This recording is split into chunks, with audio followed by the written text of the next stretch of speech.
जैसे आप SC category से आते हैं, तो बहुजन समाज पार्टी के बीच में सरकार रही, तो कभी मायावती जी ने अप्रोच नहीं किया। अभी एक चंद्रसेवक शेखर रावण जी हैं, बड़ा नाम उनका सोशल मीडिया में चलता है, युवा अभी सांसद भी बने हाल ही में, तो उन्होंने कभी अप्रोच नहीं किया? नहीं, मेरा कभी भी ना तो उस तरफ विचार गया, ना ऐसे लोगों से मेरा कभी संबंध रहा। नहीं, मैंने कभी भी मायावती से मिलने का प्रयास नहीं किया, ना उनके किसी नेता से मैं मिला। मैं सिर्फ भारतीय जनता पार्टी के नेताओं से ही मिलता हूँ। इतना कॉन्फिडेंस कहाँ से आया? पहली दफा हार गए, फिर उसके बाद 7 हारे, 12 हारे, उसके बाद पार्टी में काम करते रहे, परिवार चलाने के लिए LIC के एजेंट पत्नी बनी, डाकखाने की एजेंट पत्नी बनी। अच्छा, इन दोनों से अपनी परिवार को चलाते रहे।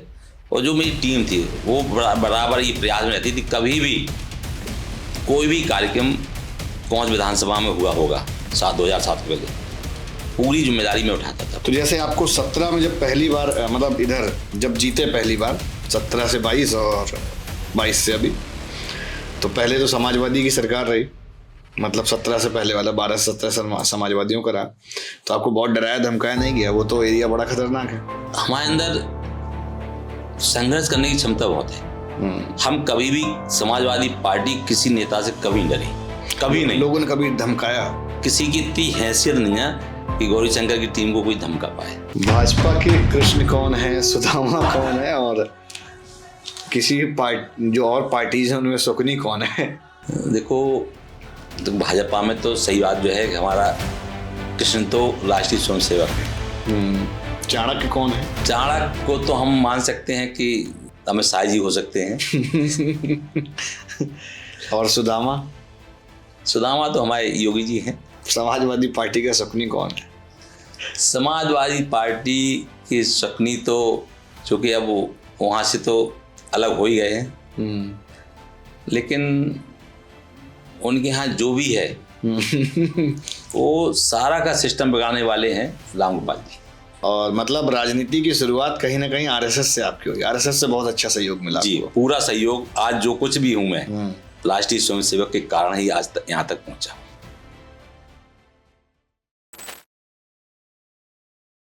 हेलो दोस्तों, आप सभी का मैं बहुत स्वागत करता हूं अपने चैनल स्पॉटलाइट विद निखिल पर। आज के हमारे मेहमान हैं गौरीशंकर वर्मा जी।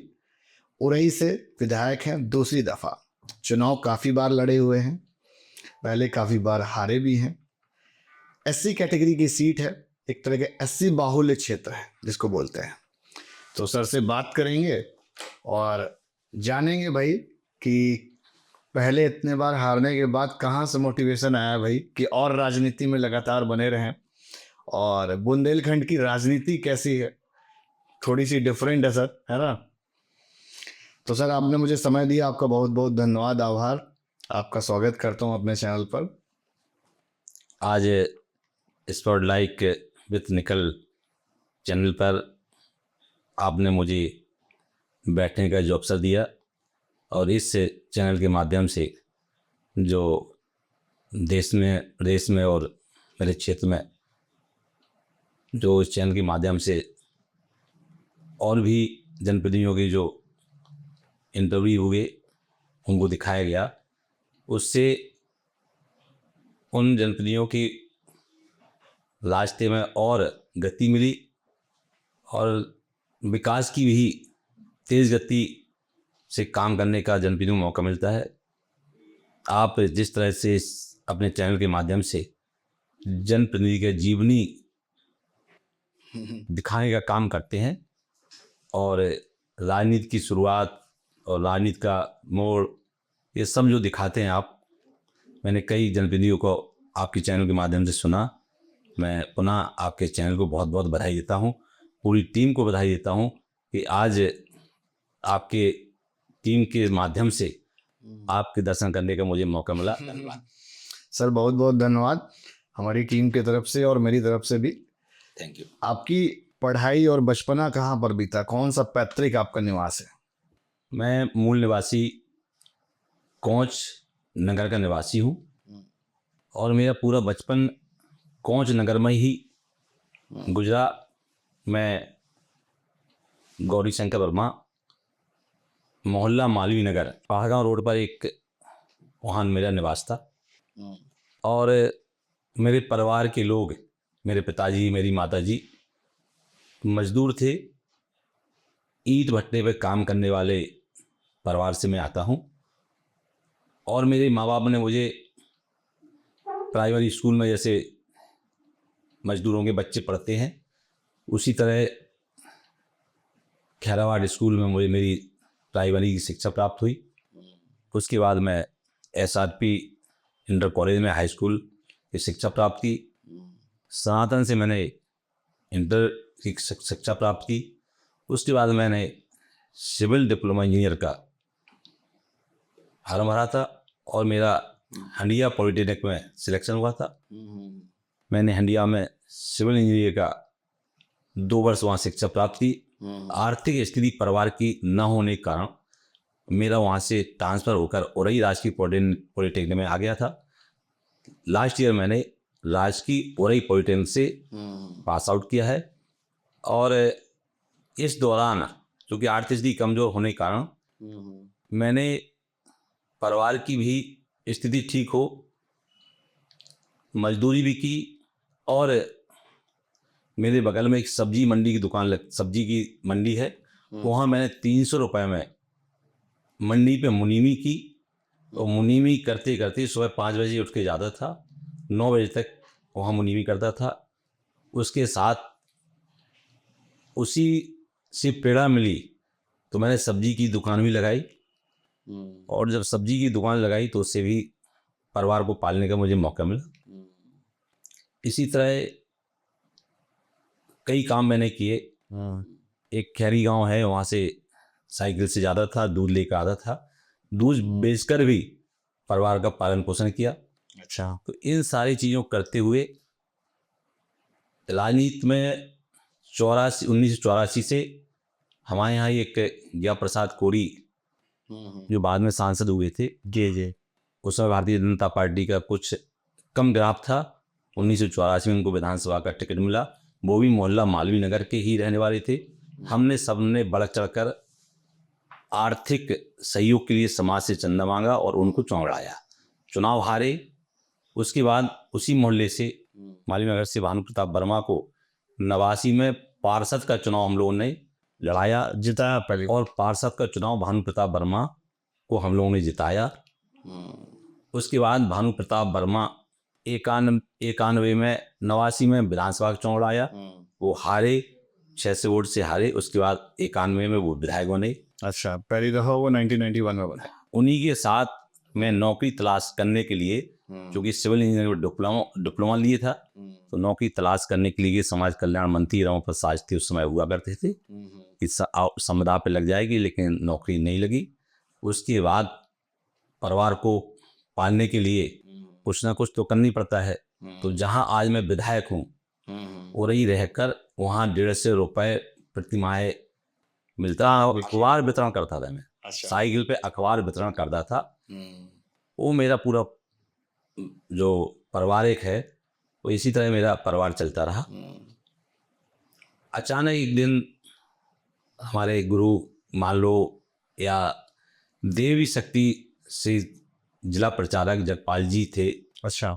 उस समय लाठी का बड़ा प्रभाव था, जगह जगह टिकट टाइप की लाठी मिलती थी। मैं भी परिवार पालने के लिए 4-5 काउंटर लगा के बैठा था। अचानक उनको जानकारी लगी कि कोरी समाज से एक लड़का पढ़ा लिखा है, उसको राजनीति में लाया जा सकता है। वो गए, उन्हें काउंटर से उठाया, मतलब मेरे टिकट फाड़े और उन्होंने उतना रुपया दिया। उन्होंने कहा आज से आप जो इस काम को छोड़ो, अब आप मेरे साथ काम करिएगा। तो मतलब वो आपका एक दौर रहा जहाँ से एक टर्निंग पॉइंट आई, है ना? वहाँ से आपको लगा कि अब हम राजनीति में जा सकते हैं। ये देख स्ट्रगल का जो है सामना था, अपने जीवन का जो है, परिवार की दिनचर्या के लिए छोटे छोटे काम करने पड़ते थे आपको। बड़ा स्ट्रगल भरा आपका जीवन रहा है ना? बहुत छोटे सी चीज़ों को कर करके अपने परिवार का जीवन यापन करना, फिर उसके बाद इतना उस दौर में डिप्लोमा कर लेना। जितना मैं समझता हूँ उस समय लोग इसी को इंजीनियरिंग कहते थे, है ना? उस समय तो बीटेक लोग बहुत रेयर करते थे, उतने कॉलेज नहीं हुआ करते थे। तो आपको पहली दफ़ा चुनाव में कब उतारा गया? जब माननीय जगपाल जी मुझको संकाल में लाए। उन्होंने 93 में हमको ITC कराई, 94 में संघ शिक्षा वर्ग प्रथम वर्ष कराया, और उसी दौरान उन्होंने युवा मोर्चा का मुझे जिला उपाध्यक्ष बनाया। जिला उपाध्यक्ष बनने के बाद 95 में कानपुर में जुगल देवी में मुझे संघ शिक्षा वर्ग द्वितीय वर्ष कराया गया। क्या बात है। उसके बाद 97 का जैसे ही चुनाव आया तो प्रदेश का मैं अकेला युवा मोर्चा का कार्यकर्ता था, उपाध्यक्ष, जिसको 97 में मुझे भारतीय जनता पार्टी के प्रदेश अध्यक्ष माननीय कलराज जी मिश्रा, युवा मोर्चा के प्रदेश अध्यक्ष डॉक्टर दिनेश शर्मा, और यहाँ प्रांत प्रचारक माननीय बालजी थे, वो सह प्रधान प्रचारक स्वांत रंजन जी थे, और उन्होंने मुझको किसी भी तरह भारतीय जनता पार्टी से कहकर प्रत्याशी बनाया। पहली बार कब बने प्रत्याशी? 1997 में। 97 में पहली बार प्रत्याशी आप बने। और मतलब राजनीति की शुरुआत कहीं ना कहीं आरएसएस से आपकी हुई। आरएसएस से बहुत अच्छा सहयोग मिला जी, पूरा सहयोग। आज जो कुछ भी हूँ मैं राष्ट्रीय स्वयंसेवक के कारण ही आज तक यहाँ तक पहुँचा। राजनीतिक गुरु किसको मानते हैं आप? राजनीतिक गुरु तो हम मानते हैं कि संघ में हमारे माननीय जगपाल जी हैं, और बीजेपी में श्री भानु प्रताप सिंह वर्मा, जिनके साथ में लखनऊ की रास्ता मैंने देखी थी। पहली बार लखनऊ गए मतलब एक तरह से है जी। तो विधायक बनने का ख्वाब कहाँ से है? बचपन में तो देखा नहीं था। बचपन में तो ये था कि भाई हम अपनी पढ़ाई पूरी करेंगे, घर परिवार के लिए अपनी एक नौकरी जो है करनी है, और अपना जीवन यापन करेंगे। भारतीय जनता पार्टी को लगा होगा कि युवा है, इसको आगे बढ़ाया जा सकता है। जो उस समय बसपा का दौर शुरू हो गया था, तो इधर को कोई नहीं मिलता था, लेकिन उस समय हम जो है संघ ने मुझको लिया, बीजेपी में हम युवा मोर्चा अध्यक्ष उपाध्यक्ष बनाया गया, तो फिर पार्टी में। इतना जज्बा कहाँ से आया? कोई टीम है आपके पास इस तरह की? जी, मेरे पास बचपन से ही मेरे एक स्वभाव रहा है। मैंने एक पॉजिटिव लोगों की टीम पकड़ी है। कभी मैं बदमाश गुंडे माफियों के साथ कभी नहीं रहा। मैंने जीवन में कभी एक सुई लेकर, उस समय डकैतों का, माफियाओं का जलजला था, कभी नहीं रहा। बुंदेलखंड इसी नाम पे फेमस है। तो मेरी जो टीम है उसमें बहुत सारे नाम हैं। उन सभी लोगों ने मेरा भरपूर सहयोग किया। उनका ये लक्ष्य था कि अगर रात को 12 बजे पहुंचना है तो चाहे उनकी मोटरसाइकिल हो चाहे गाड़ी हो, लेकर हमको जाते थे। कितने लोग हैं? ऐसे करीब 50 लोग हैं। 50 लोग जिन्होंने तन मन धन पूरा सहयोग मेरा किया। मेरी आर्थिक स्थिति भी मजबूत करने का प्रयास किया, मेरे परिवार चलाने का भी प्रयास किया। तो पूरी सहयोग उन्होंने मेरी 2 बेटियां, 1 बेटा है, दोनों को पढ़ाने के लिए उन्होंने सहयोग किया। तो उनके कारण, और मेरी पत्नी बाल विकास में आंगनबाड़ी थी, तो उन्होंने भी हमारा पूरा साथ दिया। आएंगे। आपकी शादी कब हुई? इस राजनीति में तो चले गए, शादी बीच में रह गई। 1986 में मेरी शादी हो गई। अरे 86 में शादी हो गई थी, मतलब 84 में आप थोड़ा सक्रिय हो गए थे, है ना? तो शादी कैसे हुई? मतलब शादी परिवार ने तय करी या खुद परिवार ने तय करी? मेरे पिताजी ने और परिवार के लोगों ने। जहाँ मैं पॉलिटेक्निक पढ़ता था, तो वहीं से जो है उनके रिश्तेदारों ने अच्छा तय कर किया था। तो वहाँ से शादी फाइनल हो गई। पत्नी आपको भरपूर सहयोग पूरा सहयोग राजेंद्र करा थी। कभी मेरे कपड़े घर जाने से आपको डर तो नहीं लगता? नहीं कभी मेरे कपड़े धो भी गया नहीं धुलने के। अच्छा। हाँ। खुद ही ध्यान रखती सारी चीज़ों का। और घर में आपको कौन कौन सहयोग करता है? बिकॉज एक दौर ऐसा भी रहा होगा, क्योंकि जब आर्थिक स्थिति उतनी मजबूत नहीं थी तो घर में लोगों ने मना भी किया होगा। मना करने वाला कोई नहीं था। अच्छा। मेरे पिताजी भी चाहते थे, मेरे माताजी भी चाहती थी। सपना था उनका कि हमारा बेटा निकला है तो आगे बढ़े। पत्नी भी सहयोग किया, बड़े भाई ने भी सहयोग किया, छोटे भाई ने भी सहयोग किया। लेकिन पूरा परिवार मजदूरी से जुड़ा ही परिवार है, तो जो जितना कर सकता था वो सबने करने का प्रयास किया। पिताजी से क्या प्रेरणा स्रोत मिली? पिताजी से ये प्रेरणा स्रोत मिली कि चूंकि वो उनका भी यही स्वभाव था लोगों की मदद करना, तो वो कहते थे कि सत्य की विजय होती है, तुम सही रास्ते पे चलना, एक दिन तुम सफलता प्राप्त करो, जहाँ भी जाओगे सफलता प्राप्त करोगे। ये पिताजी का ध्येय था। तो पिताजी के कारण ही हम लोग जो है बाहर रहे, और सब कुछ उनके कारण ही सब। बुंदेलखंड तो बड़ा भौकाली इलाका है, भौकाली और बदमाशों का एरिया कह सकते हो, माफियाओं को कह सकते हो। भू माफिया आपके यहाँ बहुत होते हैं, है ना? बालू वगैरह निकलती है तो उसका भी रहता है। तो आपका ध्यान कभी वो शोर नहीं गया? नहीं, चूँकि हम जिस परिवार से आते हैं उस परिवार में ये कल्चर नहीं है, और कभी भी मैं गुंडे माफिया, भूमाफिया या बालू माफिया से कभी संपर्क न रखा। कभी भी मेरे जीवन में जब चुनाव 97 में लड़े और हारे, उस समय तो गुंडे माफियाओं को 10-10 राइफल लेके चलने का सिस्टम बहुत प्रोटोकॉल था पूरा। एक कभी भी मैंने एमएटी यात्रा शुरू की, वो भी मेरी मोटरसाइकिल जो मेरे पास आई वो चुनाव के प्रचारक जी थे, माननीय राधे श्याम जी हमीरपुर के, जानते होंगे ये। उन्होंने 10,000 रुपये हमको दी कि अब तुम इस मोटर हारने के बाद अब इस मोटरसाइकिल से तुम चलोगे। पहली बार आपकी मोटरसाइकिल कब हाथ लगी? 97 में? 97 के बाद 97 के बाद हाथ लगी, जब हार गए? जब हार गए। तो उस समय कितना वोट मिला था आपको 97 में? हमको मिला था 28,000 वोट, 28 बार। और जीतने वाले को मिला था 32,000। तो 4,000 से हारते उस समय। इतना कॉन्फिडेंस कहाँ से है? आप पहली दफा हार गए, फिर उसके बाद 7 हारे, 12 हारे। उसके बाद पार्टी में काम करते रहे, परिवार चलाने के लिए LIC के एजेंट पत्नी बनी, डाक खाने की एजेंट पत्नी बनी। अच्छा। इन दोनों से अपनी परिवार को चलाते रहे। और जो मेरी टीम थी वो बराबर ये प्रयास रहती थी, कभी भी कोई भी कार्यक्रम कोंच विधानसभा में हुआ होगा 2007 के पहले, पूरी जिम्मेदारी में उठाता था। पूरा मेरे सहयोग जो टीम थी, चाहे बसें लखनऊ ले जाना, दिल्ली ले जाना, कानपुर लाना, जो भी करना, पूरा मैनेजमेंट मेरे हाथ में रहता था। पार्टी की जिम्मेदारी हमको ही सौंपती थी। एज ए विधायक हम नहीं थे, लेकिन एज ए विधायक के रूप में पार्टी मुझको हर मीटिंग में बुलाकर काम सौंपती थी। जैसे जो आपका उरई वाली विधानसभा है, तो उरई में कितने % लोग SC कैटेगरी से आते हैं? उरई में लगभग 60% SC के लोग हैं। 80 बाहुल्य है। तो और भी नेता हैं वहाँ तो? बहुत से नेता।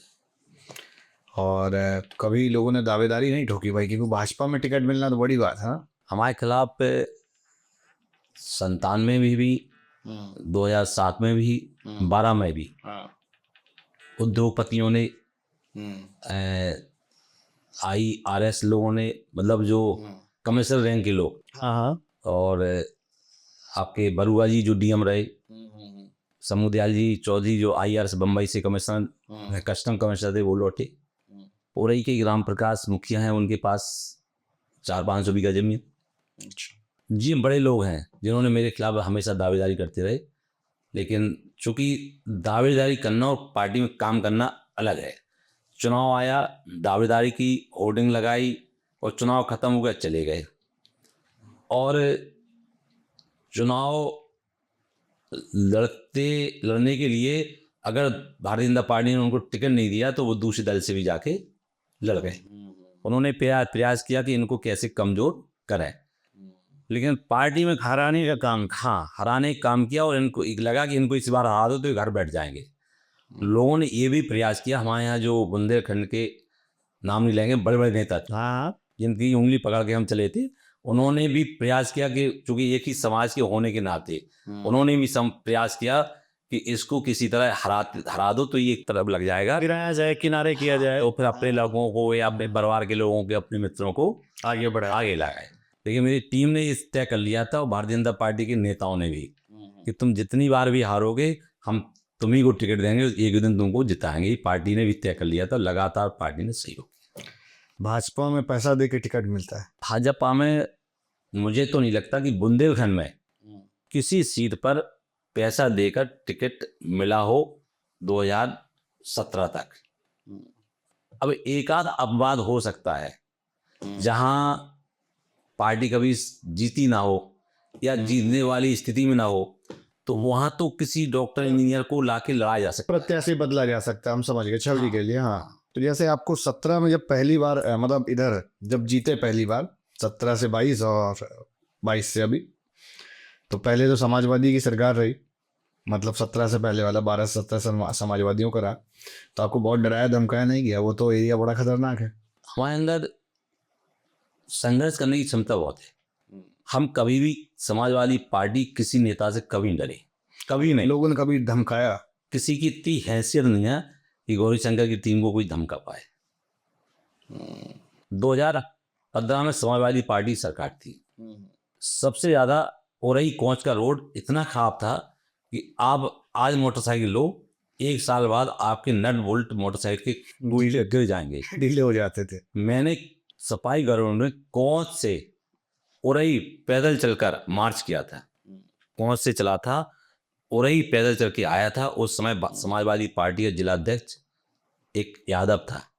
वो जिस दिन सामने आया कि वो क्या कर रहे हो, तो उसको जिस लहजे में हम लोगों ने जवाब दिया, वो दोबारा आज तक लौट के फिर हमसे राम नाम नहीं की उसने। तो वो रोड बनी कि नहीं बनी? नहीं, बहुत बेहतर लोग रोड बन गई थी। समाजवादी में बने की बात है, 17 आई, 17 आई, फिर रोड बनवाई। और कौन कौन से काम कराया आपने? जैसे जो सड़कें 50 साल से कभी नहीं बनी थी, पालू बेतवा के किनारे जो गांव हैं, उन गांव उरई से 15 किलोमीटर हैं, वहाँ खनन होने के कारण इतना ट्रक चलता था कि वो रोड कभी सफर नहीं कर पाई। फंस जाती होगी। नहीं, डामर की तो टूट जाती थी अच्छा। और जाम लगता था। उन सड़कों को मैंने ये संकुल लिया था कि इन सड़कों में बनाएंगे। कोई मरीज गांव से चलता था, अगर प्रेग्नेंट भी है तो वो अस्पताल तक नहीं आ पाता था। मैंने मोहम्मदाबाद से गुड़ा समरिया, उरई से टीकर, मोहाना से बरौली, ये 3 बड़े मार्ग हैं या 25 करोड़ से ऊपर के मार्ग हैं। इस तरह करीब करीब 40 मार्ग मैंने छोटे छोटे 3 किलोमीटर, 4 किलोमीटर, 5 किलोमीटर गांव से गांव को जोड़ दिया। एक गांव से जो 20-20 किलोमीटर चक्कर लोग लगा के जाते थे, उनको सीधा कर दिया। अब रास्ता बन गया तो शॉर्टकट हो गया होगा। दूसरा एक सबसे बड़ा काम मैंने किया है कि बरौना से सलाघाट एक स्थान है, उस स्थान को मैंने रोड जो है 10 किलोमीटर है उसको बनवाने का। तो इस तरह उरई विधानसभा में सड़कों का जाल बिछा दिया है। अभी अभी नया उरई नगर में बहुत पुरानी सड़कें थी, 27 करोड़ की सड़क लिनियर रेलवे फाटक से लेकर शहर को जीटी रोड से होती हुई और राजकीय मेडिकल तक जोड़ दिया, सीसी को। एजुकेशन में क्या क्या किया? एजुकेशन में मैंने प्रयास किया कि जो मेरी डीवीसी डिग्री कॉलेज है और एक फुंदी सिंह महाविद्यालय राजकीय महाविद्यालय है, वहाँ मैं प्रयास करता हूँ कि कई सब्जेक्ट उनमें आए और बढ़ जाए और प्रोफेसर की नियुक्ति हो। कुछ प्रोफेसर उसमें नहीं है, तो कॉमर्स से जो डिग्री होती है वो फुंदी सिंह महाविद्यालय में है, पुराना विद्यालय है। कॉमर्स से याद है, आपका बेटा सीए भी है, तो भविष्य में राजनीति में देखने को मिलेंगे? अब उनके लक्षण उस तो जा तो रहे हैं, उनकी इस समय अगर उनकी कोई उरई में जनपद जालौन में किसी जनप्रतिनिधि बेटे के बारे में आप अचानक पूछेंगे आम जनता से, तो इसका जवाब आपको जनता स्वयं जो देगी वो आप सुन के दंग रह जाएंगे। उसने अभी एक बड़ा काम किया है। एक हमारे बुंदेलखंड के सबसे बड़े जो राजा थे उरई की माहिल, आलाखंड में एक है कि बीर अभई ने महोबा में जो चंदावल का डोला उठाने पृथ्वीराज आए थे, उस बीर अभई ने 16 साल की उम्र में पृथ्वीराज से युद्ध किया था और युद्ध करते करते उसका मुंड अलग होने कारण भी था, उसका पृथ्वीराज चौहान की सेना से लड़ता रहा था। ये आलाखंड में है। उस अभई को लोग भूल गए थे। उस अभई को पुनः याद करने के लिए आज हजारों लड़का बीर अभई की ड्रेस पहनकर, और बेटा ने 5 दिन लगातार बीर अभई के नाम से बड़ा कार्यक्रम उरई के अंदर किया था, जिसमें टीएम एसपी भाजपा के लोग जाने। लोग आज उरई को माहिल के नाम जानते थे, तो आज लोग अब नए लड़के बीर अभई के नाम से उरई को जानना शुरू हो गया। आपके यहाँ बुंदेलखंड में तो आला उदल भी रहे ना? वही उरई में तो माहिल मामा जो आलाखंड है, उसकी मेन पाथ है माहिल ही थे। माहिल ने ही बुंदेलखंड के राजाओं को आपस में लड़ाकर पृथ्वीराज चौहान को बुलाकर इस राजा को ऐसा करो, तो उसी कारण बुंदेलखंड फेमस है। और क्या इतिहास क्या रहा आपका यहाँ? बुंदेलखंड में तो बहुत इतिहासों से भरा हुआ है। बुंदेलखंड जिस जनपद में आते हैं, कृषक क्षेत्र भी है। हमारे यहाँ मसूर भी होती है, हरी मटर होती है, जहाँ बम्बई मटर भी होती है, हमारे यहाँ पपरमेंट भी होती है, हमारे मूंगफली भी होती है। मतलब ऐसे कोई जिंक नहीं, खनिज जो नहीं होता हो। इतना पिछड़ा क्यों है? पानी की सिंचाई के साधन न होने का। दूसरी बात, बिहार एरिया है, डकैतों का बोलबाला है, तो डकैतों के डर के कारण किसान अपनी फसल अच्छी तरह से देखभाल नहीं कर पाते थे, रात को नहीं जा पाते थे, इसलिए बुंदेलखंड पिछड़ा रहा हमेशा। अब तो ऐसा नहीं है। अब एक भी डकैत तो छोड़ो, एक गुंडा माफिया भी बाजार में शक्ल नहीं दिखती है कि वो गुंडा है भी उरई में या जालौन में गुंडे हैं कि नहीं, वसूली वाले हैं कि नहीं अभी? एक भी उरई में आपको हफ्ता वसूली वाला नहीं मिलेगा। तो अभी आपने फ्यूचर प्लानिंग क्या करी हुई है कि अभी और कौन कौन से काम कराएंगे, या जो 22 में भी जो काम रह गए? अभी मेरा जो लक्ष्य था, मैं जब 17 में मुझे जैसे आपने आज क्वेश्चन किया थी, मीडिया ने क्वेश्चन किया था, तो उन्होंने पूछा था कि आपका लक्ष्य क्या है, तो मेरा यही था कि स्वास्थ्य, शिक्षा, पानी, बिजली, इन सब चीज़ों को भरपूर अपनी विधानसभा से करेंगे। तो सबसे पहले मैंने जिला अस्पताल में सिटी स्कैन मशीन, मेरे यहाँ नहीं थी, CT scan machine, dialysis machine, ये सारी यूनिट्स हमने जिला अस्पताल में सरकारी अस्पताल में करा दिए हैं। मेडिकल कॉलेज में भी पीजी की क्लास चालू हो गए। पीजी आ गया वहाँ? हाँ, पीजी 22 सीटें आ गई हैं। और मेडिकल कॉलेज आज जो 2017 के पहले की स्थिति में आज की स्थिति में बहुत जमीन आसमान का अंतर है। और मैंने स्वयं मुख्यमंत्री ले जाकर उनका भ्रमण करा के ब्रजेश पाठक को भी मिले गया। तो धीरे धीरे राजकीय मेडिकल में बहुत सुधार हो गया, बहुत सुधार हो गया। अब आने वाले समय में राजकीय मेडिकल कॉलेज इतना हो जाएगा कि अब वहाँ से कोई रेफर होकर ना तो झांसी जाएगा ना कानपुर आएगा, और राजकीय मेडिकल को लेने ही इलाज वहीं वहीं इलाज हो जाएगा। भाजपा लोग बोलते हैं ठाकुरों और ब्राह्मणों की पार्टी है ना, तो वहाँ पर आपको काम कराना टफ नहीं हो जाता है? ऐसा है कि ये जो कहना लोगों का है, वो अपने स्वार्थ के लिए लोग कहते हैं। कभी भी दो समाज से ना तो पार्टी चलती है ना चुनाव जीता जा सकता है।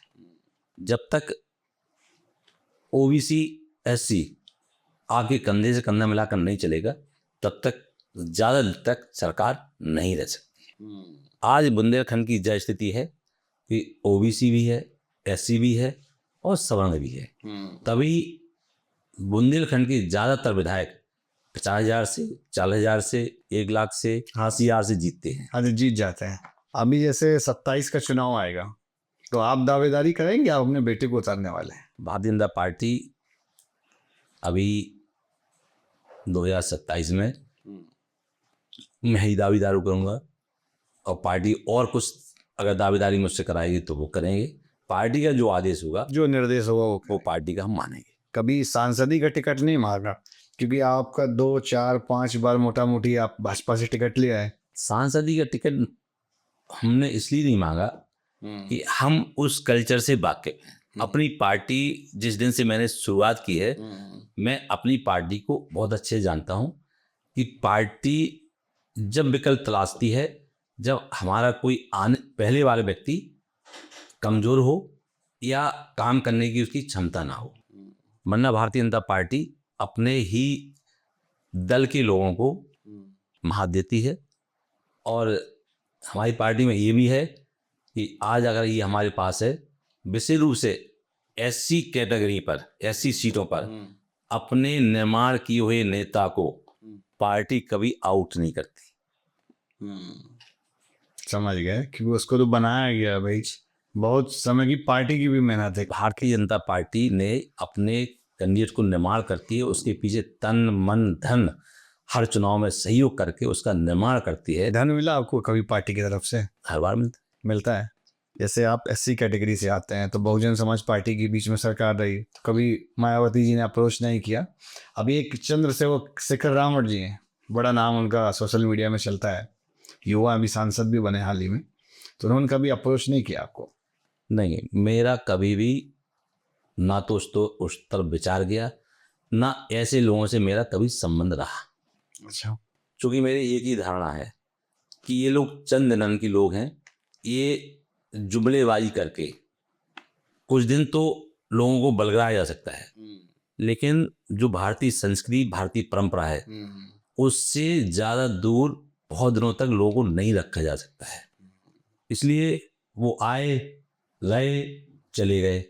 कभी मुलाकात हुई आपकी? नहीं, मैंने कभी भी मायावती से मिलने का प्रयास नहीं किया, ना उनके किसी नेता से मैं मिला। मैं सिर्फ भारतीय जनता पार्टी के नेताओं से ही मिलता हूँ, वरना मैं सपा के कभी। उसकी ट्रेनिंग आपकी आरएसएस में हो चुकी है, इसका मतलब? जी। जैसे आजकल की जो राजनीति है सर, क्योंकि आपने बहुत पुराना एक वो आपका रहा है, 97 में किया भाई, उससे पहले आपने 93 में राजनीति में आए, तो एक लंबा 2-3 एक तरीके से 30 साल होगा मोटा मोटी। तो पहले की राजनीति में और अब की राजनीति में क्या फ़र्क नज़र आता है? जैसे आज के टाइम पे आईटी सेल का बड़ा ट्रेंड है, सोशल मीडिया का लोग बोलते हैं कि पॉलिटिक्स मैटर करती है, कितना प्रभाव डालती है? इससे जो हम काम करते हैं उस काम को लोग देखते हैं।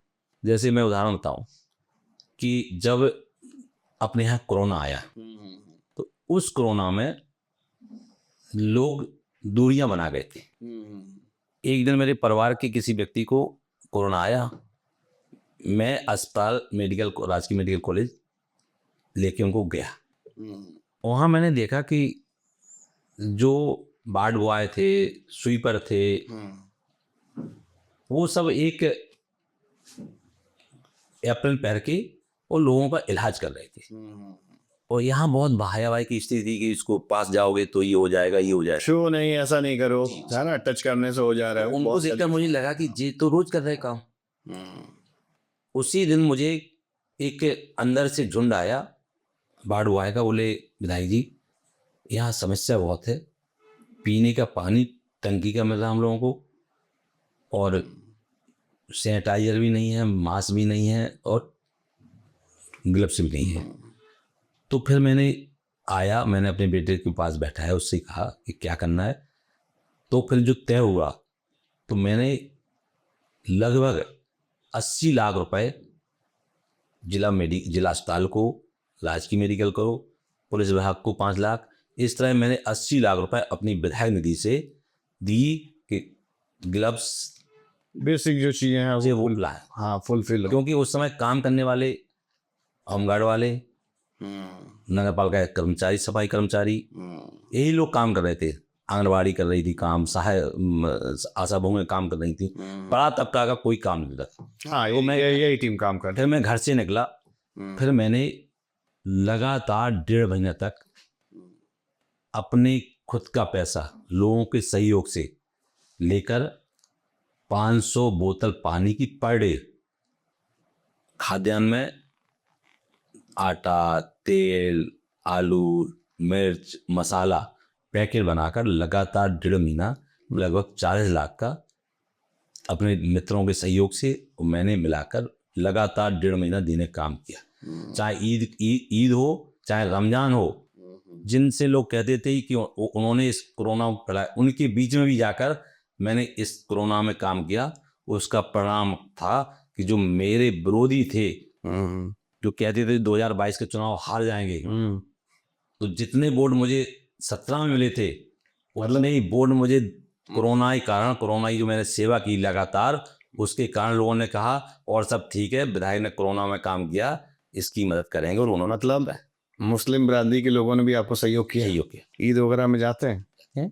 हिंदू मुस्लिम टाइप तो नहीं है? नहीं, हमारे यहाँ हिंदू मुस्लिम नहीं है। हमारे यहाँ चूंकि आप मानते हैं कि नहीं मानते? नहीं, मानने को तो है, उनके अंदर कट्टरवाद तो है, उनके अंदर कट्टरवाद है, लेकिन हम लोग चूंकि भारतीय परंपरा से जुड़े हुए लोग, धर्म को मानने वाले हैं, मदद करने का हिंदुओं का काम है, तो हम लोग मदद करने उनकी जाते हैं। वो सहयोग करें ना करें, लेकिन हम लोगों की सहयोग करने की आदत में है। विरोधियों के लिए क्या कहना चाहेंगे? अब विरोधी तो कोई हमारा है नहीं, और जो दल है हमारे यहाँ, चाहे वो बसपा हो, चाहे सपा हो, चाहे वो कांग्रेस है, बहुत पीछे है। और विरोधी बाहर से नहीं आते हैं, विरोधी घर में ही होते हैं। क्योंकि राजनीति का अखाड़ा है, इसीलिए कह रहा हूँ। राजनीतिताओं पे सब चलाते हैं। लोग चाहते हैं कि ये हटें तो नंबर हमारा आएगा, उसके लिए हम लगातार काम करते हैं। आज भी आप मेरी पोस्ट देखते होंगे, आप गैप हो गया, कल की आप पोस्ट देखेंगे तो सुबह 9 बजे उठकर कम से कम 5-6 लोगों के यहाँ चाय पीने जाता हूँ पर डे। दिन में गांव और सुबह शहर, तो पर डे की पोस्ट आप उठा के देखेंगे तो 3-4 कार्यकर्ताओं के यहाँ चाय पीने जाता हूँ। मतलब सुबह से राजनीति शुरू कर दो। 9 बजे से 8:30 से आध घंटा घर पर जो लोग आ जाते उनसे वार्ता करते हैं, और 9 बजे के बाद शहर में कहीं ना कहीं चाय पीते 10-15 लोगों के साथ। पहले से तय होता, रात को तय होता कहाँ जाना है। जो नाराज हैं उनको सुबह नहाने का बना लेते हैं। क्या बात है। उरई को और सुंदर बनाने के लिए क्या प्लानिंग है? उरई को सुंदर बनाने के लिए दोनों ओर से जो हमारी उरई की सीमा है, चाहे वो जालौन से हो, चाहे कानपुर से हो, चाहे झांसी से हो, चाहे कुचुर्की से हो, वहाँ एक बड़ा पार्क हमको बनवाना है। चूंकि कोई भी बलात्कारी वहाँ रुकता नहीं है, और रुकता नहीं है इसीलिए वहाँ केंद्रीय विद्यालय नहीं है। क्योंकि केंद्रीय विद्यालय में पढ़ने के लिए बहुत जातियों के बड़े लड़के ही उसमें पढ़ते हैं। होता क्या है कि अच्छे कॉलेज नहीं है, अच्छी स्कूल्स नहीं है। हाँ, तो इसलिए अतकाई रुकती नहीं, फैसिलिटी नहीं है। उस फैसिलिटी को लाने के लिए हमें, जैसे आपका परिवार गया, अब वहाँ हमने सोचा कि चलो आपको घुमाने, कहाँ घुमाने ले जाएंगे, जब पार्क अच्छा होगा, अच्छा होटल होगा, तो चलो शाम को घुमा लाते हैं। तो ये भी हमारा ध्यान है कि वहाँ जो डेवलप उरई को किया जाए। मतलब कहीं ना कहीं जालौन थोड़ा सा पीछे रह गया। इसमें पीछे रह गया। हालांकि अब बुंदेलखंड एक्सप्रेस बनने से जालौन है या डिफेंस कॉरिडोर बनने जा रहा है, उससे हम लोगों को बहुत लाभ मिलेगा, बहुत विकास मिलेगा। हालांकि देश के यशस्वी प्रधानमंत्री ने, उत्तर प्रदेश के यशस्वी मुख्यमंत्री ने जो संकल्प लिया था कि हम बुंदेलखंड को विकास की ओर ले जाएंगे, वास्तविकता है 2014 से 2017 के बाद उस ओर बुंदेलखंड जा रहा है। और बुंदेलखंड आज चाहे सिंचाई के साधन हो, चाहे बिजली की हो, गांव तक बिजली पहुंच गई, मंजरा तक बिजली पहुंच गई, मंजरे तक सड़कें पहुंच गई, सिंचाई के साधन बढ़ गए, ट्यूबवेल लगातार लगते जा रहे हैं। किसान को जो सरकारी वाले लग रहे हैं। हाँ, किसान को जो सम्मान निधि वो भी मिल रही है। कोई ऐसा नहीं लगता है कि अब जो प्रधानमंत्री ने कहा, मुख्यमंत्री ने कहा, वो नहीं हो रहा। पूरा का पूरा प्रयास किया जा रहा है कि वो 70 काम हो। और आज उसी की देन है कि चाहे खाद्यान्न बट रहा हो, चाहे इलाज हो रहा हो, चाहे आयुष्मान कार्ड से इलाज हो रहा हो, चाहे मुख्यमंत्री विवेकाधीन कोष से हो रहा। आज भी मेरा मुख्यमंत्री विवेकाधीन कोष से 5वें नंबर पे मैं हूँ, क्योंकि हमारे यहाँ कैंसर का हब है। कैंसर का कारण गुटखा का हब है। गुटखा ज़्यादा बनने के कारण, लोगों को उपयोग करने का कारण, कैंसर के आज भी हमारे जनपद में पेशेंट ज़्यादा रहते हैं। जो पिछले सीएमओ जो थे उन्होंने हमको बताया था कि उरई जनपद जालौन के 54,000 लोग देश के किसी न किसी बड़े अस्पताल में कैंसर का इलाज करा रहे हैं। अरे बाप रे। तो उसके लिए मैं प्रयास है कि राजकीय मेडिकल कॉलेज में एक कैंसर की यूनिट या प्राइवेट यूनिट होना चाहिए, जिससे कि वहाँ इलाज हो जाए। इसलिए मैंने डायलिसिस, क्योंकि कैंसर पीड़ित को डायलिसिस की भी ज़रूरत पड़ती है, सिकाई की भी ज़रूरत पड़ती है। तो ये सारी व्यवस्थाएं हम धीरे धीरे सुधारने में लगे हैं कि हमारी विधानसभा और जनपद जालौन विकास की तेज गति से बढ़े। एक समय था, मतलब करीब 10 साल पहले, हमको लग रहा है जब आप बुंदेलखंड के लोग चाहते थे एक अलग राज्य बन जाए, तो अब वो संकल्प कहाँ गया? वो एकदम से ठंडा पड़ गया। एक्चुअली क्या है कि सरकार 70 वर्ष कांग्रेस की रही। सदन में हमेशा जब बात होती थी तो बुंदेलखंड प्यासा है, बुंदेलखंड भूखा है, ये आम धारणा पूरे देश में थी। बुंदेलखंड लुटेरा है, डकैतों का एरिया है। लेकिन जो परिवर्तन आया है, उस परिवर्तन के कारण बुंदेलखंड राज बनाने के लिए बहुत सारी चीजें, विकास की आर्थिक चाहिए, तो आर्थिक के लिए हमको 11 जिला मध्य प्रदेश की भी जोड़ना पड़ेगा, तब हम बुंदेलखंड राज बना पाएंगे। हमारे 7 जिला, मध्य प्रदेश के 11 जिला।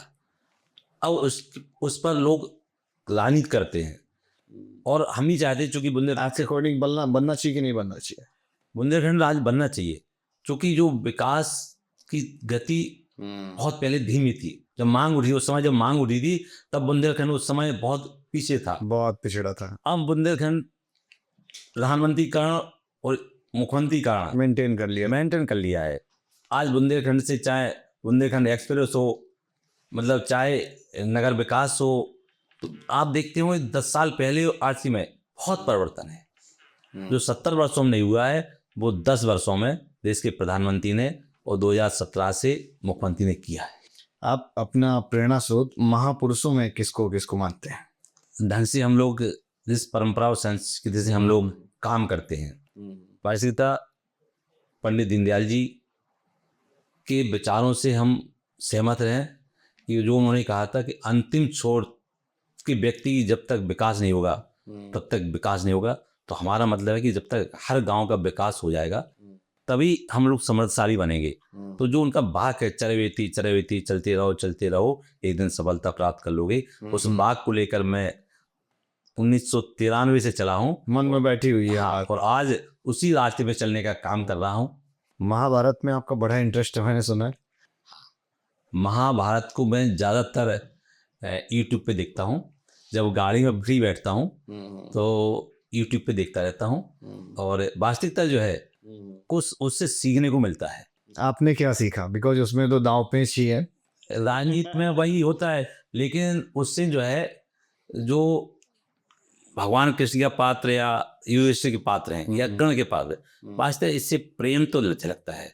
जैसे अभिमन्यु का वध कर्ण ने किया, लेकिन तकलीफ हुई क्योंकि उसको इतने लोग मार रहे थे, तो उसको लगा कि मेरे भलाई से, उसको ये तो था ही कि ये मेरा भतीजा है, तो अपनी तलवार से उसको मारा, इसलिए कि ज़्यादा कष्ट इसको न पहुँचे और उसको जो है फिर उसको उसके अंत्येष्टि में शामिल हुए। तो ये प्रेम झलकता है, परिवार का प्रेम है। इसी तरह हम लोग भारतीय संस्कृति में रहें तो जो देश में रहने वाले लोग हैं सब मेरे हैं, उससे ही मुझे सीखने को मिलता है। भाजपा के कृष्ण कौन है, सुदामा कौन है, और किसी जो और पार्टीज हैं उनमें शकुनी कौन है? देखो, तो भाजपा में तो सही बात जो है कि हमारा कृष्ण तो राष्ट्रीय स्वयंसेवक हैं। चाणक्य कौन है? चाणक्य को तो हम मान सकते हैं कि हमारे अमित शाह जी हो सकते हैं। और सुदामा? सुदामा तो हमारे योगी जी हैं। समाजवादी पार्टी का शकुनी कौन है?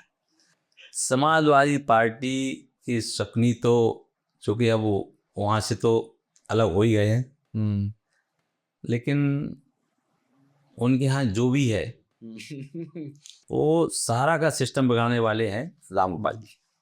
अच्छा, ऐसा आप क्यों कह रहे हैं? इसलिए कह रहे हैं कि उस पार्टी को ख़त्म करने के लिए जो शिवपाल ने मेहनत की थी, वो बनाने में मेहनत की थी। हाँ, जो मेहनत शिवपाल ने की थी, उस मेहनत को ख़त्म करने का काम किया तो राम गोपाल जी ने किया। ईर्ष्या बस, अपना प्रोफाइल ऊपर करने की वजह से। जी, लेकिन वो कभी ऊपर हो नहीं सकते।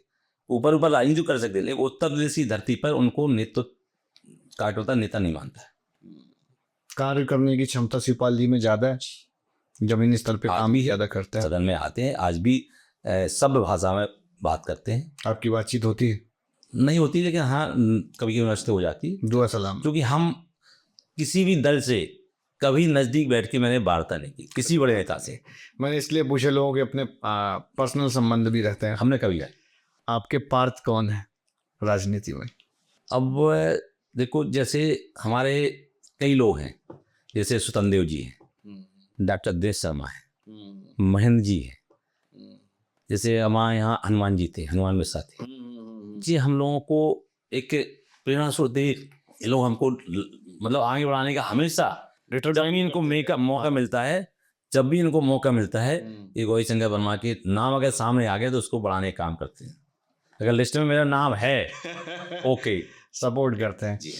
मतलब जानते हैं आपके व्यवहार को, काम को, जमीनी स्तर से जो आपने चीज़ों को मजबूत किया है उसका बेनिफिट है, उसी को लोग प्रायोरिटी देते हैं।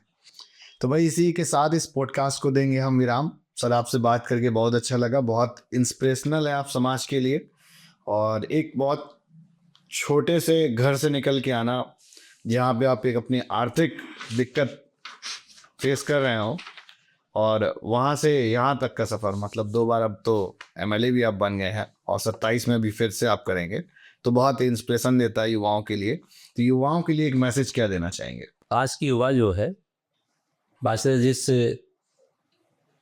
रास्ते पे चल रहे हैं, वो रास्ता भारत को बहुत उन्नति पे ले जाएगा, और युवाओं के कारण ही देश के प्रधानमंत्री मोदी बन पाए हैं। देश के युवाओं ने पूरी ताकत लगाकर 2014 में, चाहे वो महाविद्यालय का छात्र हो, चाहे IT का छात्र हो, चाहे छोटे प्राइमरी से लेकर इंटर कॉलेज तक का छात्र हो, उसी का जो नारा था, हर हर मोदी घर घर मोदी, उस नारे ने मोदी को ब्रांड बना दिया। और मोदी आज विश्व के लोकप्रिय ब्रांड बन चुके हैं। कोई भी देश, हर देश ही चाहता है कि मेरे देश में एक बार मोदी हमारी जनता को संबोधन करके आए। ये हमारे युवाओं की ही देन है। और युवा, जिस देश में युवा जो ठान लेता है वो करके दिखाता है। तो हमारे यहाँ के युवा आज हर क्षेत्र में, चाहे वो अंतरिक्ष में हो, चाहे वो वैज्ञानिक हो, चाहे राजनीति हो, सब जगह अपना प्रभाव बढ़ाने में कामयाब हैं। चाहे विदेश की धरती पर हो, चाहे देश की धरती पर हो, युवा आगे बढ़कर काम कर रहा है और देश का मान सम्मान बढ़ाने का काम युवा करता है। इसलिए मैं अपने देश के युवाओं से पुनः प्रार्थना करूंगा कि इस भारत को उन्नति पहुंचाने के लिए उनका बहुत सहयोग। अपने आप उरई वाली लोकल लैंग्वेज में जो है एक बार जनता को बताइए, मतलब जो हमारे दर्शक हैं उनके लिए। आज हम आपके बीच में आए और आपने जो मेरे साथ वार्ता की, मैं आपका बहुत बहुत आभारी हूँ। और निश्चित रूप से मैं चाहूँगा कि आप एक बार उरई आओ और उरई में हमारे साथ बैठ के चाय पीने का काम करें। नहीं, बिल्कुल आएंगे हम आपके यहाँ उरई। और इसी के साथ हम लेंगे विराम।